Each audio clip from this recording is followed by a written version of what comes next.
ఎవరు ఏమైనా సరే ఇప్పుడు తను వచ్చినా నువ్వు వచ్చినా సుందరని వచ్చినా నేను వచ్చినా ప్రతి ఒక్కరికి కప్పు కొట్టాలని ఉంటుంది.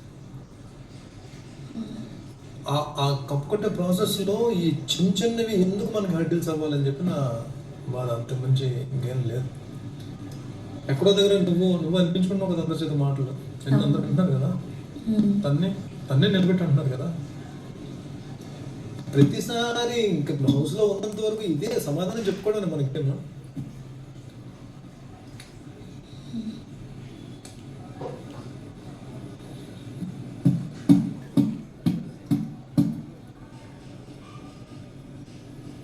నువ్వు నిజంగా ఇప్పుడు నలుగురు ఐదుగురు ఉంటే ఇప్పుడు అక్కడ ఉన్న వాళ్ళు ఎవరు క్లోజ్ వాళ్ళకే ఎంకరేజ్ చేసుకుంటారు తప్ప అందరికీ ఎంకరేజ్ చేయరు కదా. ఎవరు టాస్కుల్లో ఎవరికి వాళ్ళు ఎంకరేజ్ చేసుకుంటారు. ఏది హార్ట్కి తీసుకోకండి. ఫస్ట్ ఆఫ్ ఆల్ ఎవరిని నమ్మకండి.